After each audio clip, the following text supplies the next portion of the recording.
All right, so is this thing a Linux-based radio?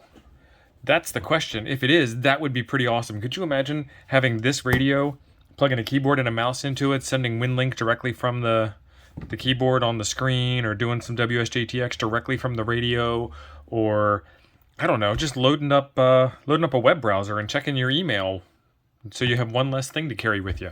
So check this out. Let's get zoomed in here because that's going to matter. And then if you keep your eye on this corner up here, I'm going to hit the power key and turn it off. See that? That's a little blinking cursor right there. That's going to be important. Let me turn it back on and we'll switch over to the desktop view.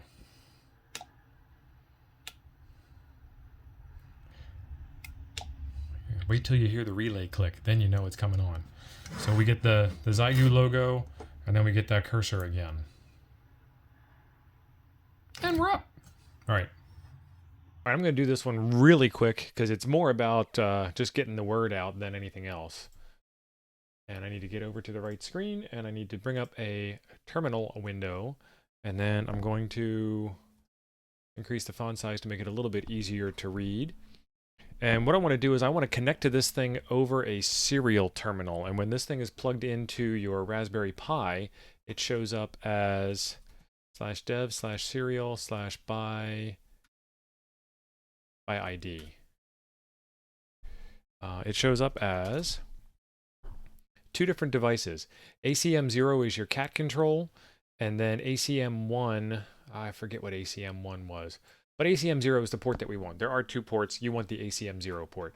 So we're going to do an STTY command, and this is setting up our connection to the serial port, and the one I want to talk to is ACM0, and I want to use the CS8, which is your COM port settings for data bits, stop bits, etc. And just take my word for it. These are the right ones. We can go into a whole bunch of reasons as to what this is, but that's beyond the scope of this video. All right, so there's the settings for that, and then I want to use screen. You can use your favorite terminal application. So screen, dev tty, ACM0, and the speed of the port is going to be 115/200.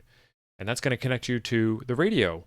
You're going to get this blank screen. Press enter once, and it's asked for password because it was in the middle of asking for a login. So we'll just press enter because, well, number one, I don't know the password, but you might get password first. You might get this Xiegu X6100 login first.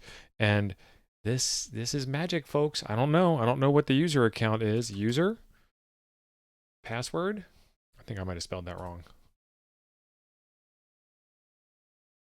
User, password, nope. Let's try root, nope. Let's try root X6100. But either way, I don't know the password. This thing's so new that no one else knows it yet either that I'm aware of. If you guys are smart enough to figure it out, help me out, hook me up, let me know, and let's see what we can do with this thing, because maybe us as a team can fix this. I don't know. Either way, there is a video up here on the screen. Let me see if I can do something funny. It's going to be over here, hiding behind this terminal window. Thanks for being awesome.